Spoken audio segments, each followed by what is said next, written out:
Assalamualaikum warahmatullahi wabarakatuh. Dalam video keempat untuk lambang komponen pneumatik ini, kita masih melanjutkan pembahasan tentang katup pengendali arah. Nah, kita akan bahas tentang metode aktuasi atau operator. Jadi, dalam video sebelumnya sudah kita lihat bahwa prinsip kerja katup itu sebetulnya adalah menggeser posisi. Nah, bagaimana posisi itu dapat digeser? Itu adalah dengan menggunakan metode aktuasi atau yang sering juga kita sebut sebagai operator.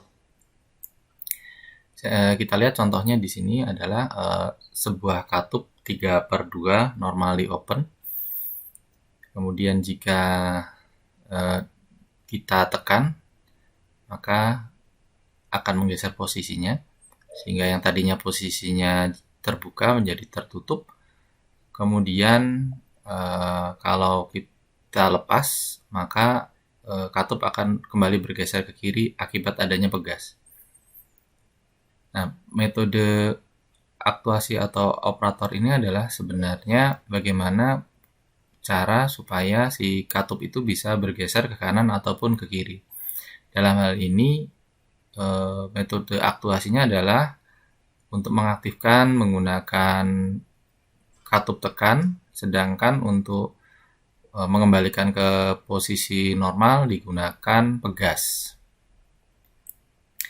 Terdapat berbagai macam metode aktuasi atau operator, dari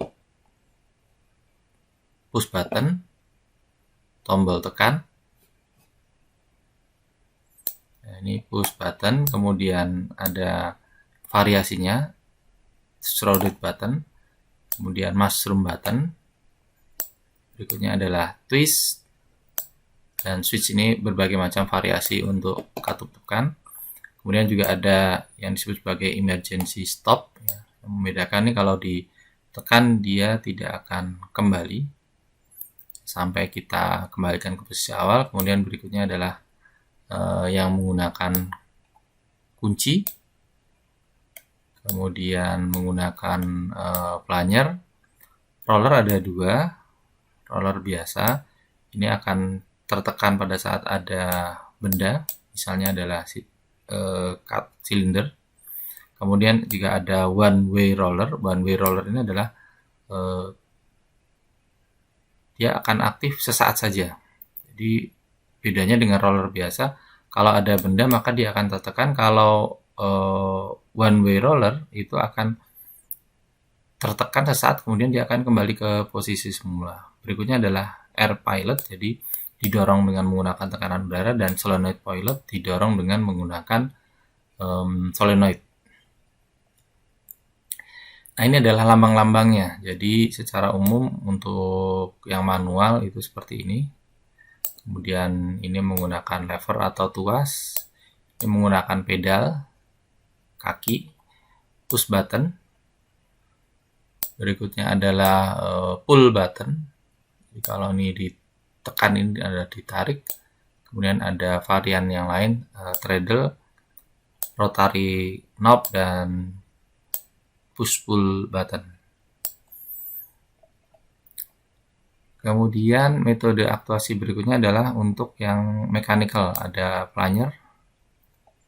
Jadi masih sama sebetulnya, ditekan juga. Direct pneumatic ini adalah langsung didorong menggunakan udara bertekanan di sisi jalur sinyal. Kemudian indirect pneumatic ini adalah, atau kita sebut sebagai pilot, ya, itu dia menggeser sebenarnya menggunakan dari jalur tekanan dia. Jadi ini ada di dalam katup ini ada katup kecil internal yang kalau kemudian dia terbuka, maka dia akan membelokkan sebagian dari udara bertekanan itu untuk mendorong dirinya sendiri.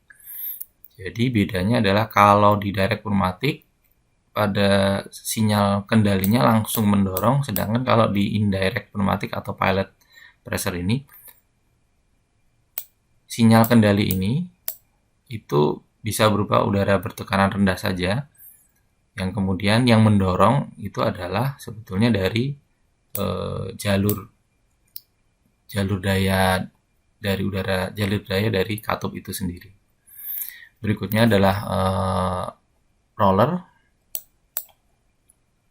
Ini adalah roller, kemudian differential pressure. Berikutnya adalah detent. Kemudian ini unidirection atau one way trip ya, tadi yang saya sebut di sebelumnya. Jadi bedanya adalah kalau ini ada benda, kemudian dia akan hanya tertekan sesaat saja. Beda dengan roller yang selama benda itu ada, maka dia akan tertekan seterusnya. Secara elektrik ada solenoid direct. Jadi ini adalah solenoidnya sendiri yang langsung menggeser katup. Sedangkan yang solenoid pilot ya mengkombinasikannya dengan pilot tadi mirip seperti indirect atau pilot pressure tadi. Jadi solenoid hanya membuka atau menutup katup kecil, yang kemudian katup kecil itu akan membelokkan sebagian arus dari sebagian tekanan, udara bertekanan untuk mendorong dirinya sendiri. Kemudian solid internal pilot with manual override, jadi ini adalah kombinasi. Jadi kombinasinya di sini ada manual override, jadi tombol tekan biasanya digunakan untuk kendali manual. Kemudian juga ada kombinasi antara solenoid dengan internal pilot. Yang terakhir di bagian bawah ini adalah solenoid dengan external pilot. Jadi ada tambahan jalur untuk pilotnya. Berikutnya kita bahas tentang apa bedanya antara katup monostabil dengan katup bistabil. Monostable valve dan bistable valve. Contohnya di sini ada dua buah katup 5/2. Yang atas adalah monostabil, yang bawah adalah bistabil. Pada saat solenoidnya diaktifkan, maka baik menggunakan pilot ataupun direct solenoid, katup akan bergeser ke kanan. Kemudian setelah itu kalau kita hilangkan atau kalau kita putuskan arus pada solenoidnya, akan menimbulkan efek yang berbeda. Kalau untuk monostabil, ya kalau kita lepas ini, kalau untuk yang monostabil karena ada pegasnya, maka dia akan kembali. Sedangkan untuk yang bistabil, dia akan tetap pada posisi tersebut. Sampai kapan? Sampai solenoid yang sebelah kanan akan aktif dan mendorong katup ke sebelah kiri. Jadi itulah bedanya antara monostabil dan bistabil. Monostabil maka pada saat tidak ada aktuasi yang aktif, maka dia akan kembali ke posisi normal. Sedangkan kalau katup bistabil pada saat tidak ada aktuasi yang aktif, maka dia akan tetap tinggal pada posisi sebelumnya. Demikian untuk bagian yang keempat dari lambang komponen pneumatik. Kita telah membahas tentang metode aktuasi dan pengertian katup bistabil dan monostabil. Nanti setelah ini kita akan bahas tentang katup, jenis-jenis katup lainnya dalam video yang kelima. Terima kasih. Wassalamualaikum warahmatullahi wabarakatuh.